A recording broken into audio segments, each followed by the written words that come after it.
Come with me tonight, please. Help me find the evidence of Sir Ulrich's tranquil solution. What do you mean, tranquil solution? That's what he calls it. His idea of a peaceful solution to the mage problem.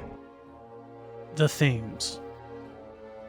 When I look over the game, there are three major themes that I'd like to discuss: loss, obsession, and rebellion.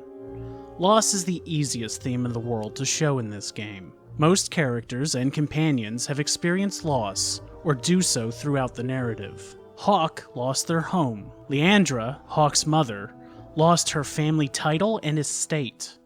Aveline lost her husband. Bartrand lost his nobility in the dwarven kingdom of Orzammar. Anders has only ever known the world through the prism of what he has lost. The Dalish elves lost their culture, history, and kingdom twice. Loss is so prevailing a theme that it goes hand in hand with the theme of obsession. Most characters dealing with loss are coping with obsession, or their obsession directly led to their loss. And I think the quintessential example is Merrill and Keeper Marithari. Merrill's clanmates discovered an ancient elven illuvian in a cave. Illuvians are magical mirrors which allow passage into a realm known as the Crossroads. It's elven magic which has been long lost. This particular illuvian is corrupted by the darkspawn blight. Tamlin and Mahariel find it and contract the blight's sickness. If the player of the first game chose the Dalish elf origin, then Mahariel is found by Duncan, brought back to camp, searches for Tamlin with Merrill, and finds the illuvian powered on. The Grey Warden Duncan then shatters the mirror to prevent its corruption from spreading further. Despite her keeper's wishes, Merrill takes a shard of the corrupted illuvian. Merrill's mirror obsession is all based around loss. She says it's to learn about the lost elven kingdom and its lore, to restore a part of elven history. But the deeper truth of the matter is, the corruption of the mirror killed her friend, and she needs that loss to mean something. Something good had to have come from her friend's death. It can't just be meaningless. What are you trying to do with this mirror? At first, I just wanted to find Tamlin. But it's been too long. Tamlin is probably dead by now, if he wasn't already. But still, I know it can help my people. I can at least recover this one small part of our heritage.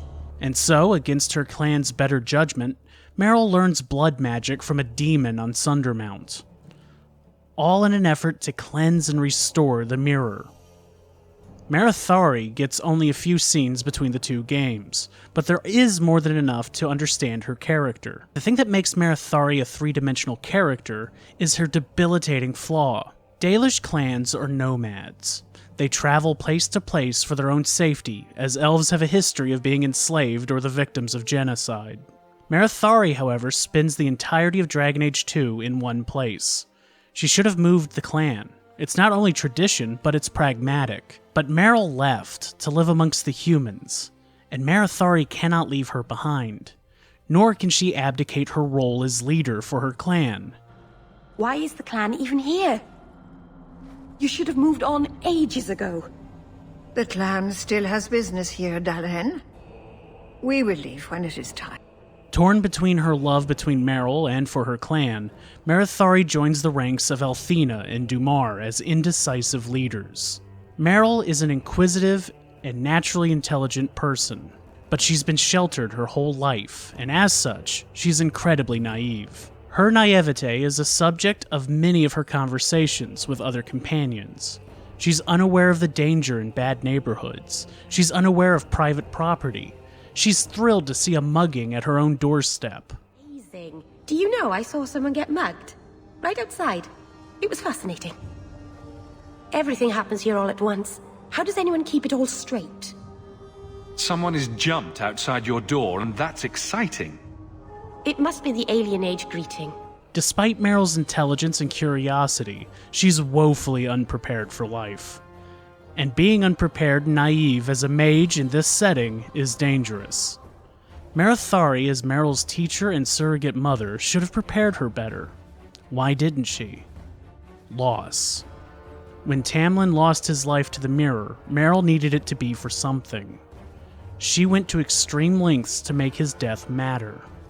Marethari lost 2 clan members to this mirror. The Eluvian is a trap. It cost us Tamlin. It led you to blood magic.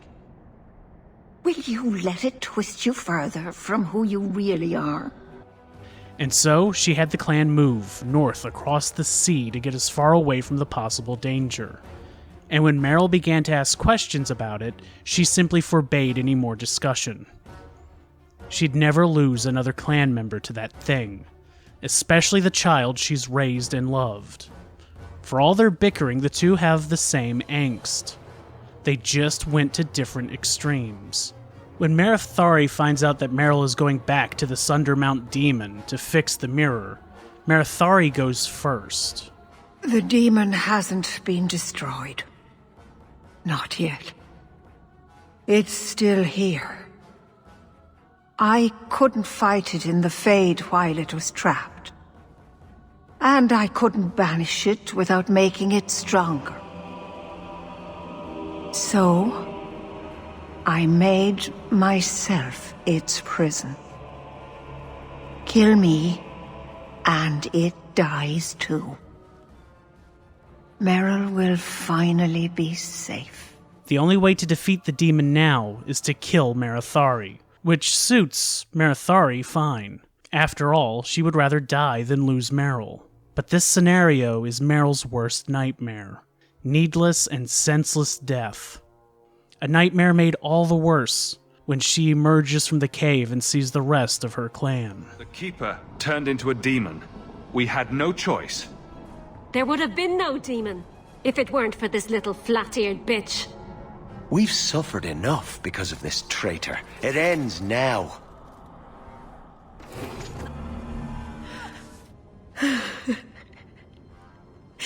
Oh, so much death because of me.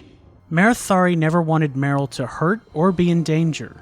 She sheltered Meryl her whole life, making her naive and susceptible to the lure of demons.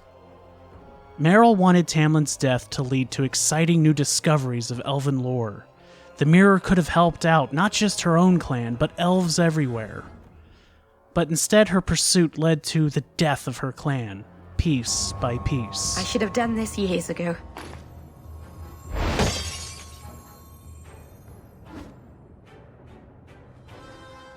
These themes continue to express themselves with the game's antagonists, both major and minor. Bartrand, Varric's brother, wants to put a dangerous expedition together. Their family was banished from the underground dwarven kingdom of Orzammar, and while Varric was born on the surface and has no memories of their ancestral homeland, Bartrand remembers everything. Bartrand is acutely aware of how much his family has lost. Is there some way around? Not that I've been able to find. The side passages are too dangerous.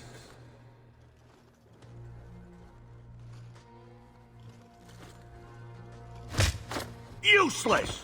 What am I paying you blighters for? Set camp!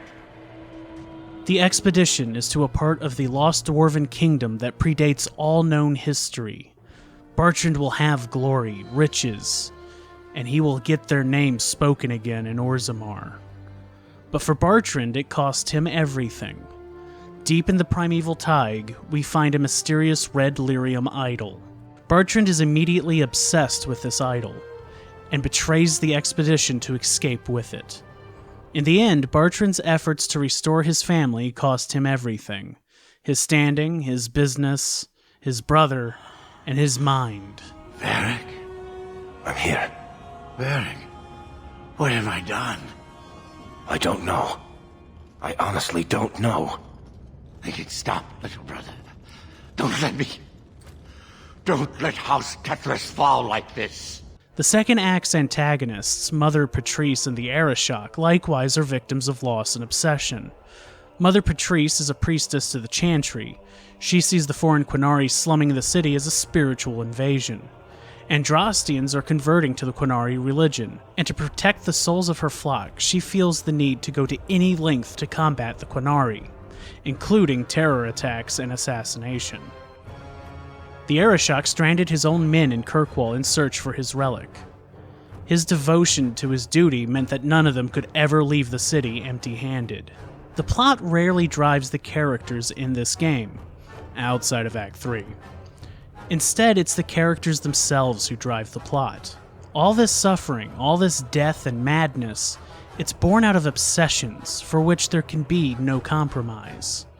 Even Hawk can have their own obsessions if the player wishes, like my Hawk's inability to get over their rivalry with Carver. And what about me? Are you really going to fight your own brother? You've been itching to fight me for a long time. It's not like that. I just... Sakava, I suggest you remember our purpose. Yes, Knight Commander. But there is another major theme I'd like to speak on. The theme of rebellion. Throughout the game, the player is brought into direct conflict with systems which were once intended to help people, but now only seem to cause harm. The most blatant example, of course, is the Circle of Magi. The Circle is an organization run by the Chantry that polices, educates, and houses mages. In the Dragon Age universe, mages are always at risk of demonic possession, which turns the mage into an abomination. Abominations are mostly mindless killing machines with a tendency for destruction. The Church's Templar are warriors trained to fight mages, demons, and abominations. Their abilities to neutralize magic come from ingesting lyrium, a magical crystal mined by the dwarves. It is pure magic in its physical form. It's dangerous and highly addictive. In the benefit of public safety, mages are denied many of the freedoms the regular citizenry enjoy. They are imprisoned in their towers, surrounded by the Templar, who view them as potential threats and people second. The situation in the Circle of Magi is not tenable, and this forms the central conflict of the entire game. The first characters the Hawk family encounter as they're fleeing Lothering are Aveline and her husband Wesley.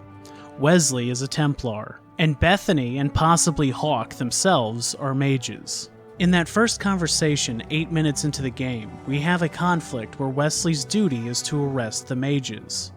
The Order dictates. Wesley. The Order dictates. Dear, they saved us. The Maker understands. Of course. Even in the face of a fantastic Armageddon, as an army of hideous darkspawn threaten to kill them all. But the Circle isn't the only system which fails people. We have the Office of the Viscount.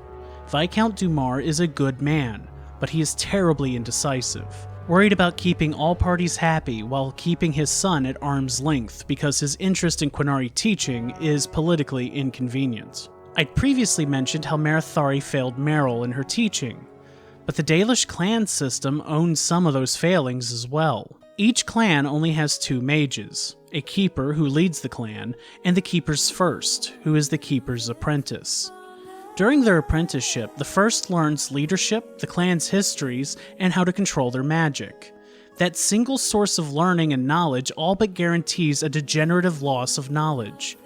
Unexpected death or bloody conflicts with humans can wipe out hundreds of years of knowledge, while also relying on the keeper being good at teaching and memorizing thousands of years of history.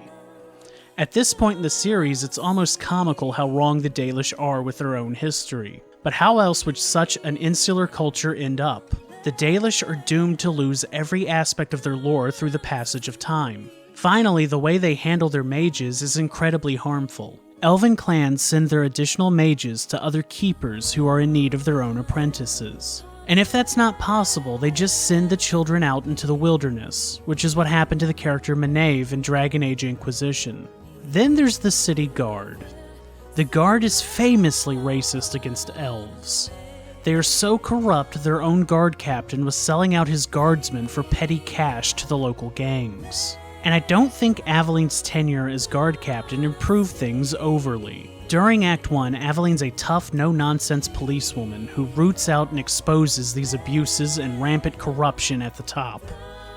In Act 2, Aveline's become the guard captain in charge of the entire city guard. Now all complaints and investigations go to her desk, and she's largely overworked and overwhelmed.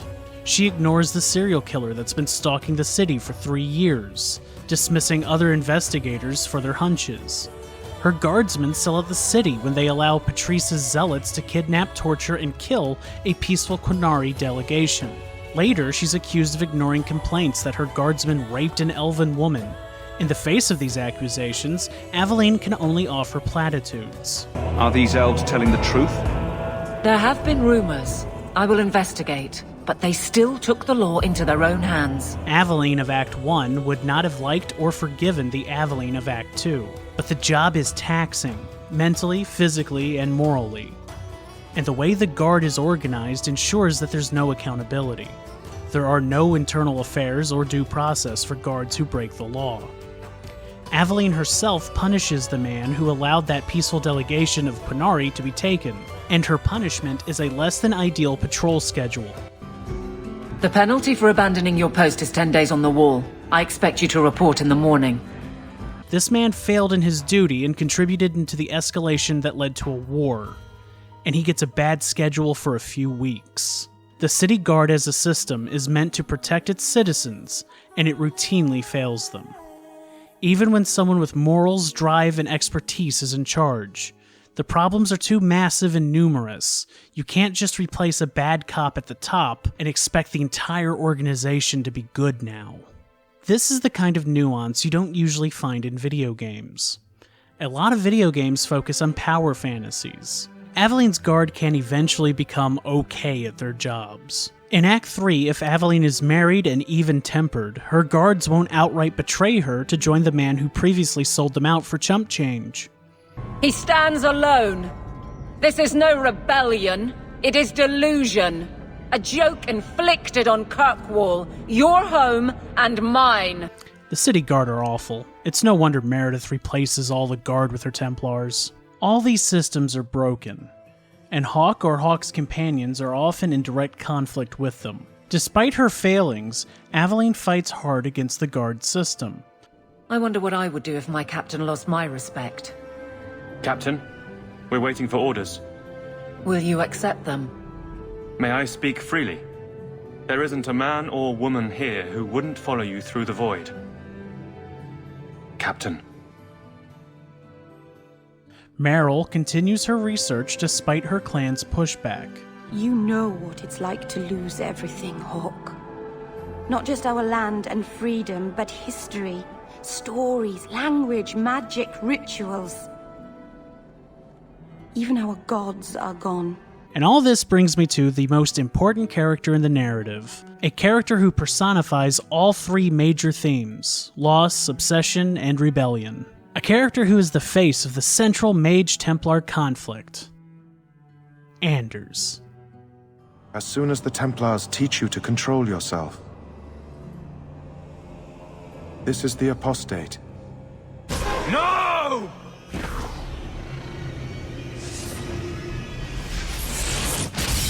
You will never take another mage as you took him. Anders might be the most controversial and divisive character in the entire Dragon Age series. And I really don't think he deserves that. But he does deserve discussing. There were two main factors that really contributed to Anders being so polarizing. One was his effect on the story and its ramifications for the entire series, and the other was incredibly stupid. So let's get that one out of the way quickly so we can talk about the cool character thing instead. There are 4 romanceable companions in the game: Isabella, Fenris, Meryl, and Anders. 2 of these characters will flirt with Hawk before Hawk has a chance to initiate. They are Isabella and Anders. Guess which one the gamers had problems with? I think I'll tag along for a while. There might be something I could do for you. And I have a room at the Hanged Man if you're looking for company later. Here's a hint. It wasn't the busty lady without pants. Anders can misinterpret Hawk's attention, and the player can immediately tell Anders that they're not interested. This caused an online commotion 10 years ago, and honestly, it would likely do so again had it been released today. This fake controversy isn't worth any more discussion. Anders was a circle mage, taken from his family at a young age. He didn't do well in the circle system and made very few friends. He was abused by Templars physically, emotionally, and mentally. When I was in the circle, love was only a game. It gave the Templars too much power if there was something you couldn't stand to lose. Anders made 7 separate escape attempts from the circle. On his final escape, he was conscripted into the ranks of the Grey Wardens by the Warden Commander, the playable character from Dragon Age Awakening.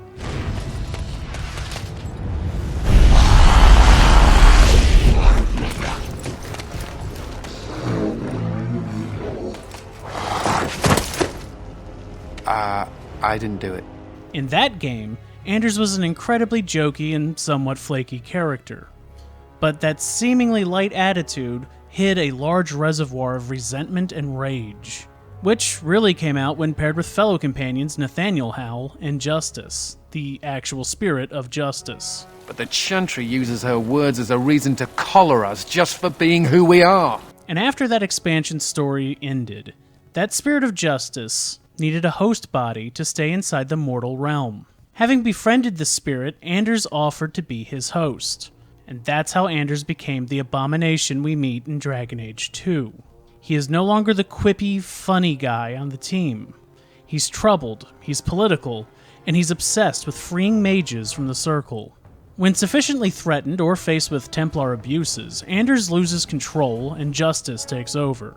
The first time we see this is when Anders tries to pull out his ex-boyfriend, Carl, from the Circle, but their meeting is a Templar trap. Carl has been made tranquil, a form of magical lobotomy that severs the mage from dreaming and having a personality. The Templars attack, and Anders loses control. Once that's done, he then kills Carl, a man he once loved. I got here too late. I'm sorry, Carl. I'm so sorry. Now, it's fading. Why do you look at me like that? And can you imagine for a moment how traumatic that is? Anders was a product of the Circle and its systemic abuses. All Anders had was Carl before they moved him into a separate tower. And now, once reunited, Anders feels only the need to kill his friend instead of try to save him. Anders gets more and more radical as the game goes on, writing manifestos and building an underground railroad to help mages escape. This peaks when Anders asks Hawk for help taking out a Templar who has asked his superiors to tranquil all mages. Hawk and Anders find this Templar as he's about to sexually assault a mage. You know what happens to mage girls who don't toe the line around here, don't you? Please, no! Don't make me tranquil. I'll do anything. That's right. Once you're tranquil, you'll do anything I ask. Justice, rightfully, comes out and kills the Templars. You fiends will never touch a mage again. But then Justice turns on the girl. Justice reasons it is her own fault for not standing up to these abuses. Depending on player choices, Anders can kill the girl and this event can traumatize him, or he can save her. Anders, that girl is a mage. We rescued her from being made tranquil.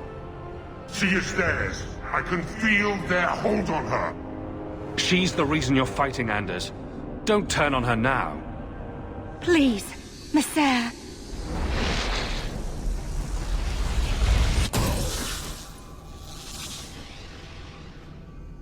Anders is losing control. He's all over the place. And each chapter only racks that up more, until the final chapter, when he does the big thing. Anders betrays Hawk's trust by enlisting Hawk in the assembly of a magical bomb. He tells Hawk that the ingredients they collect are for a magical potion which will remove vengeance from Anders.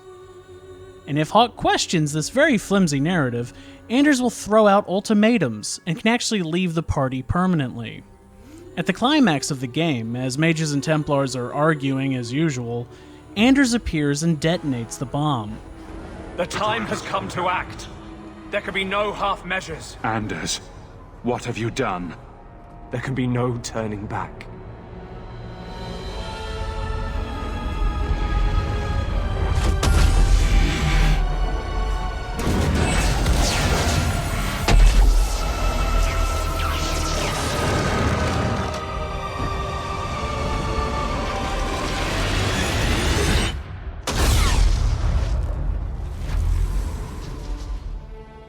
killing the head of the church and untold hundreds or thousands of innocents as debris and fire rains down from the city. From this point, it's war. Templar versus Mage, which soon spills out of Kirkwall and affects the entire world. Depending on choice, Anders is resolute in his decisions, or helpless to stop the now corrupted spirit he once called a friend. In all cases, Anders no longer sees compromise as a possibility. He sees no value in peace if that peace is achieved through fear and intimidation. And since the Church controls the Circle system, he destroys that system of governance in one blow. And now he's willing, and maybe even grateful, to die. He does not expect or want to be spared for his actions. The world needs to see this. Then we can all stop pretending the Circle is a solution. And if I pay for that with my life, then I pay. Perhaps then justice would at least be free. Anders is a man who's lost much. His innocence, his childhood, his love, his identity. And the spirit of justice likewise has lost itself once it merged with Anders. It was overwhelmed by Anders' resentment and hatred, corrupted into vengeance. Their single-minded drive to punish Templars and all those who enable them led to Anders killing those he sought to protect, and murdering scores of innocents as he struck down a system which no longer protected its people. His actions were extreme, but he believed, perhaps not incorrectly, that societal and systemic change cannot be incremental. Sometimes great change only arrives after equally great injustice as a catalyst. It's up to Hawk and the player if they agree or not. Anders, like Hawk and so many others, is a deeply tragic character. His actions prove his own undoing, and he causes great harm to those he wishes to help the most. And while it's debatable whether Anders is one of the main antagonists of the game, he isn't a mustache-twirling villain. He knew the system was broken and wanted it replaced. His methods were extreme, and it's possible, especially if Hawk rivaled him, that Anders was not fully aware of all the things Vengeance did. Anders personifies Dragon Age 2's central conflict. He is a dangerous mage, an apostate and an abomination. But he is made into those things through systemic abuse. And when he finally explodes, he aims to take out the entire system with him. Then come with me. This is your fight too.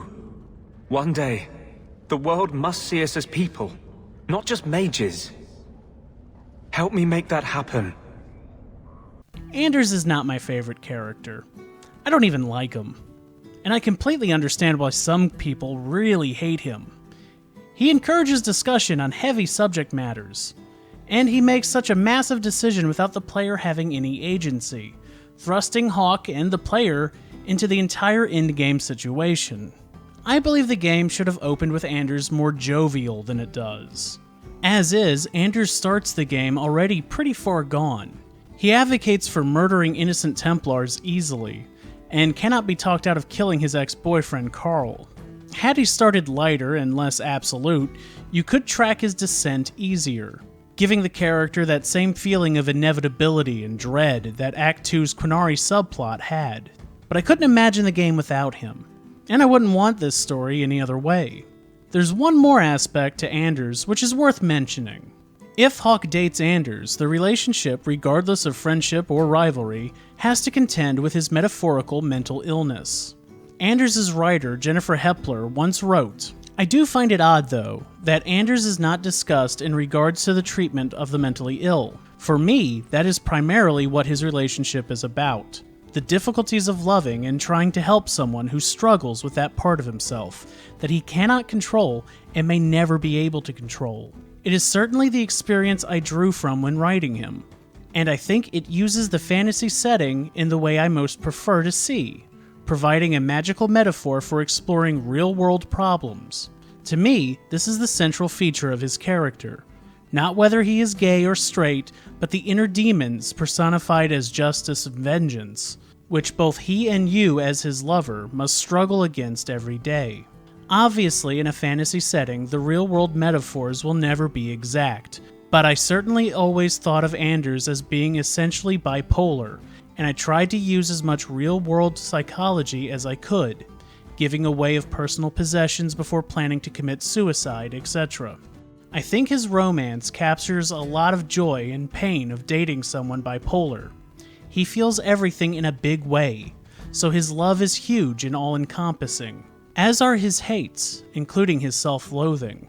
It takes work to maintain a relationship with him, and ultimately, Hawke has to decide if it's worth it, knowing that these are burdens that will always haunt them. The representation of mental illness is not perfect. No shit. But it is an early attempt at this representation in games, and Bioware's sole attempt at it in regards to a companion character. Dragon Age 2 is a deeply flawed game. Its combat mechanics are often in conflict with one another. It's ugly, its maps are bland and reused ad nauseum. Act 3 is incredibly poorly paced, and is written in a way that ignores player agency. And yet, its characters are nuanced. The storytelling through the setting and narratives of Acts 1 and 2 are rich.